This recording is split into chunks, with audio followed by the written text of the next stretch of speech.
বিসমিল্লাহির রহমানির রহিম। আসসালামু আলাইকুম। কি অবস্থা সকলের? আশা করি আলহামদুলিল্লাহ আপনারা অনেক ভালো আছেন। আমি আলহামদুলিল্লাহ অনেক ভালো আছি। সো আপনাদের প্রশ্নটা দেখলাম, প্রশ্নটা কেমন আসছে যে নিউক্লিয়াসের ভিতর কোনটা থাকে না, এক অ্যাংস্ট্রম সমান কত এক ন্যানোমিটার সমান কত অ্যাংস্ট্রম, ঠিক আছে। তারপর আসছে কেপলারের তৃতীয় সূত্র কি, বা কেন্দ্রমুখী বলের আসলে সূত্র নিচের কোনটি। এটা আসলে কোনো প্রশ্নের মধ্যে পড়ে না। একটা অ্যাডমিশনের ক্ষেত্রে একটা ইউনিভার্সিটি এই রকমের প্রশ্ন করবে, এটা আসলে মানে আমি আমার লাইফে এখন পর্যন্ত কখনো দেখি নাই। কথা বুঝতে পারছেন? 3 বছর ধরে আমি ইউটিউবে ভিডিও করি, কিন্তু প্রশ্ন ব্যাংক তো সলভ করি বিগত ধরেন 5-6 সালের থেকে। আমি যখন স্টুডেন্ট পড়াই তখন থেকেই সলভ করি, কিন্তু এই টাইপের প্রশ্ন এখন পর্যন্ত দেখি নাই।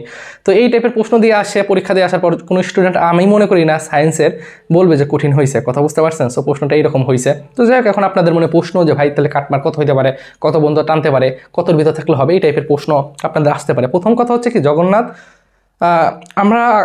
আমরা বলবো, হ্যাঁ, আপনার যে প্রশ্নটা যে কাটমার কত হতে পারে, কিন্তু এই বিষয়টা একটু অ্যানালাইসিস করতে হবে, অ্যানালাইসিস করে বলতে হবে। তার আগে একটু বলি, আমরা বলি না যে আমাদের দেশের শিক্ষা ব্যবস্থা খারাপ কেন। একটা উদাহরণ দিই, দেখেন জগন্নাথ ইউনিভার্সিটি ওরা ওদের সার্কুলারে কখনো ক্লিয়ার করে কোনো কিছুই বলে নাই যে নেগেটিভ মার্ক আছে কি না, এইসব টাইপের কোনো কথা বলে নাই।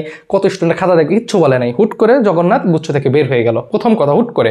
তাহলে দেখেন একটা ইউনিভার্সিটি একটা জায়গায় আছে, তার মানে হিউজ পরিমাণ একটা স্টুডেন্ট সেকেন্ড টাইমার যারা গুচ্ছ পরীক্ষা দিবে, জগন্নাথে পড়বে, ঢাকায় থাকবে, কিন্তু ওরা হুট করে বের হয়ে গেল। তাহলে একটা ইউনিভার্সিটি বের হওয়ার আগে অবশ্যই 1 বছর আগে অ্যানাউন্সমেন্ট করা উচিত। তাহলে যে সকল স্টুডেন্টগুলো সেকেন্ড টাইম প্রিপারেশন নিচ্ছিল তারা ভাবতো জগন্নাথ তো নাই, এটা হলো।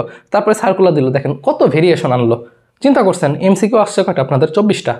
তাও কিন্তু স্পেসিফিক বলে না ফিজিক্স দাগাইলে কোন সাবজেক্ট পাবা, ম্যাথ দাগাইলে কোন সাবজেক্ট পাবা। মানে আমি আপনাকে বলতে দিবা বায়োলজি স্কিপ করলে কি পাবা না, এইসব কিন্তু কিচ্ছু বলে নাই ভাই। এটা কি কোনো সার্কুলারের মধ্যে পড়ে না। আমি কিন্তু আমার জায়গা থেকে কথাগুলো বলতেছি। আচ্ছা, এরপরে আসেন যে ঢাকা ইউনিভার্সিটি যেমন বলে যে তোমাদের এত গুণ খাতা দেখব, ওইটা কিন্তু প্রথমবার বলে নাই, পরবর্তীতে পরীক্ষার আগের দিন বলছে। আপনারা এই সার্কুলারটা জানেন না, আমি এটা বলবো কত পর্যন্ত আসলে রিটার্নের খাতা দেখতে পারি ইনশাল্লাহ। তো একটু মনোযোগ দিয়ে শোনেন, আমি জাস্ট ভুলগুলো ধরতেছি যে একটা ইউনিভার্সিটি, এটা কি আসলে ইউনিভার্সিটি, বুঝতে পারছেন? কেন বলে বাংলাদেশের আসলে পড়াশোনার সিস্টেম ভালো না, এরকম অনেক থাকে। আরও যদি একটা কথা বলি, আপনারা ইউনিভার্সিটি লাইফ উঠলে এই জিনিসটা খুব বেশি রিয়েলাইজ করবেন। দেখবেন যে বুয়েটের 4 বছর শেষ করে যাদের সিজিপিএ টপ থাকে, প্রথম ফার্স্ট সেকেন্ড থার্ড থাকে, তারাই ইউনিভার্সিটির টিচার হয় অ্যাজ ইউজুয়াল। কথা বুঝতে পারছেন? কিন্তু এই জিনিসটা মনে রাখবেন, এই যে আমি ক্যামেরার সামনে কথা বলতেছি, ক্যামেরার সামনে কথা বলা এবং আমার নিজের ভালো, দুই জিনিস। বিষয়টা কেমন যে স্টুডেন্ট পড়ানো আর নিজে ভালো স্টুডেন্ট, দুই জিনিস।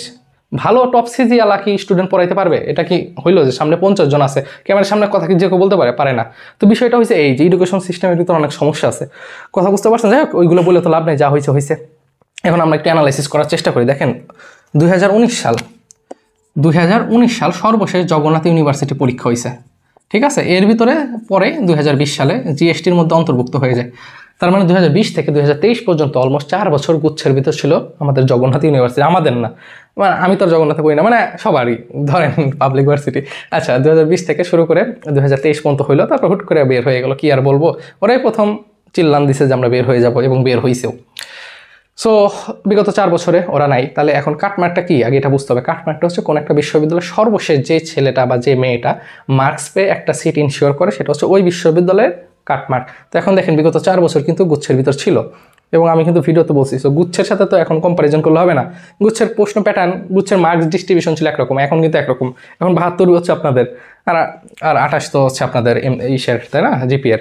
সো এটা আমরা তো কম্পারিজন করলে হবে না। তবে আমি আমার পার্সোনাল দৃষ্টি থেকে, মানে আমার অ্যানালাইসিস যে জিনিসটা, আমি সেই জিনিসটাই বলবো। জাস্ট মনে রাখেন যে সায়েন্সের জন্য হচ্ছে আপনাদের এ ইউনিট, তাই না। এই ইউনিটের টোটাল সিট হচ্ছে জগন্নাথে কত, 780টা। বুঝতে পারছেন? আপনাদের 3 শিফটে পরীক্ষা হয়েছে। সো ফার্স্ট শিফট থেকে আপনাদের 10 গুণ মনে রাখবেন, 780 গুণন 10।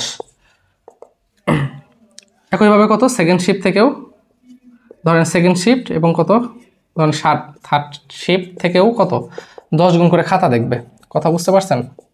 তাহলে এটা যদি করেন কত আসে, 7800, 7800, 7800। এটা যদি করেন 3 7 21,000। আচ্ছা, আমাদের ভুল হয়েছে নাকি? 780 না 800? আমাদের মনে ভুল হয়েছে, 860টা করে একটু মিস্টেক হয়ে গেছে। হ্যাঁ, আমাদের হচ্ছে আপনাদের জগন্নাথ ইউনিভার্সিটি টোটাল সিট হচ্ছে 860টা করে। হ্যাঁ, আচ্ছা একটু মুছা দিই, তাহলে বুঝতে আপনাদের সুবিধা হবে। আপনাদের টোটাল সিট হচ্ছে কত, মানে এক একটা, মানে আপনাদের সিট হচ্ছে 860।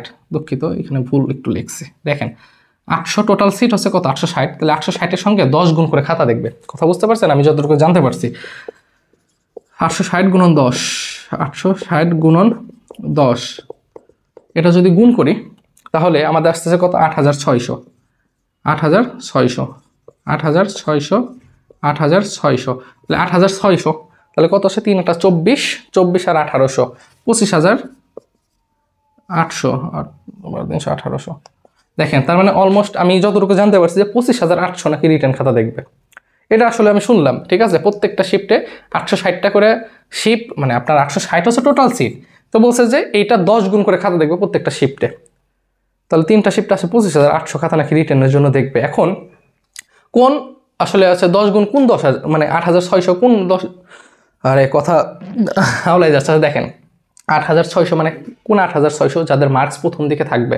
আপনাদের কত এমসিকিউ 24-এ পাস, মানে এমসিকিউ তো 24টা হয়েছে, এই 24-এর ভিতর দেখা গেছে প্রথমে যাদের ভালো আছে তাদেরগুলোই দেখবে। কথা বুঝতে পারছেন? সো এই জিনিসটা আমি আসলে লাস্ট যতটুকু শুনতে পাইছি এরকম হবে, কিন্তু এখানে কিছু বিষয় আছে, খুব মনোযোগ দিয়ে বুঝবেন। এটা হচ্ছে আমি আমার পার্সপেক্টিভ থেকে কথাগুলো বলবো। একটা ইউনিভার্সিটি চান্স পাইতে গেলে অ্যারাউন্ড আপনি যদি 70 থেকে 75% মার্ক ক্যারি করতে পারেন তাহলে 100% দেখা যায় যে চান্স হয়ে যায়। আমি আবার বলতেছি কত, 70 থেকে 75%। সো আপনাদের পরীক্ষা হয়েছে 72-এর ভিতরে, পরীক্ষা হয়েছে 72-এর ভিতরে, আমি ধরলাম যে 75% মার্ক ক্যারি করতে হবে। 75% মানে কত, 75/100 কাটাকাটি করলে কত আসে, উপরে 3 নিচে আসে 4, 4 আর 72 কাটলে কত আসে 18, 18 আর 3 গুণ করলে কত আসে 54, তাই না? তার মানে 54, এত লাগবে না, এত লাগবে না। আপনি যদি 50-এর উপরে থাকেন আশা করি যে ইনশাল্লাহ হয়ে যাবে। কথা বুঝতে পারছেন? 72-এর ভিতরে 50, আর আমি এদিক ধরে নিচ্ছি যে আপনার জিপিএতে ফুল আছে। কথা বুঝতে পারছেন? এটা হচ্ছে আমার কাছে মনে হয়, হ্যাঁ, যে 50-এর উপর থাকলে প্রশ্ন যতই হোক না কেন 50 থেকে 52-এর মধ্যে পাইলে আশা করি হয়ে যাবে। কথা বুঝতে পারছেন? এখন প্রশ্ন হলো যে ভাইয়া রিটেনের তো যেহেতু আছে তাহলে রেজাল্ট আমাদের কবে পাবলিশ হতে পারে, এরকম একটা প্রশ্ন আপনাদের মনে থাকতে পারে। দেখেন ওরা কিন্তু ক্লিয়ার কিছু বলে না। আর লাস্ট পরীক্ষা হচ্ছে 2019 সালে। আমাদের এই পরীক্ষাটা যদি প্রিভিয়াস ইয়ারে হতো বা এইবার আপনাদের রেজাল্ট দেওয়ার পর বোঝা যাবে, তাহলে আপনাদের যারা জুনিয়র আসবে ওদেরকে আমি এই জিনিসটা ভালো করে বলতে পারবো।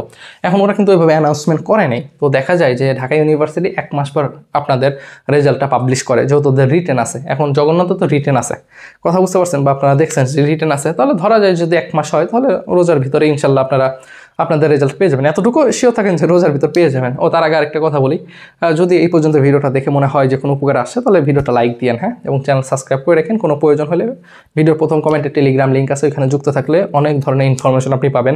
কবে কোন বিশ্ববিদ্যালয় পরীক্ষা ইনশাল্লাহ পেয়ে যাবেন, এবং ফেসবুক পেজ আছে ওইখানে আমাকে মেসেজ করতে পারেন।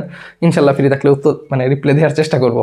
বুঝতে পারছেন? আচ্ছা, সো আমি একটু যদি সামারি করি যে আপনাদের টোটাল 860টা সিট আছে। সো আমি যতটুকু শুনতে পারছি প্রত্যেকটা শিফট থেকে নাকি এই সিটের 10 গুণ করে খাতা দেখবে, মানে রিটেনের জন্য এদেরকে সিলেকশন করবে। কথা বুঝতে পারছেন? সো দেখা যায় 8600। সো দেখা যাক আসলে কি হয়। হ্যাঁ ঠিক আছে, সো ধৈর্য ধরেন, ইনশাল্লাহ হতাশ হবেন না। এই 50 পাইলে আমি মনে করি 72-এর ভিতর এনাফ, ঠিক আছে, আশা করি হয়ে যাবে। কথা বুঝতে পারছেন? দুইটা মিলে। আর ওইদিকে যদি আপনাদের ফুল থাকে জিপিএ তাহলে তো আলহামদুলিল্লাহ ভালো। এই হচ্ছে কথা। সো তাহলে 50 আর 28 তাহলে কত আসে, 50, 60, 70, 78, ও মাই গড, অনেক চলে আসে না, 78, 80 এটা হয়ে যায়, সমস্যা নেই। কথা বুঝতে পারছেন? সো এই পর্যন্তই। ভিডিওটা ভালো লাগলে সাবস্ক্রাইব করে রাখেন, হতাশ হবেন না, পড়াশোনা করতে থাকেন, ইনশাল্লাহ ভালো কিছু হবে। আসসালামু আলাইকুম।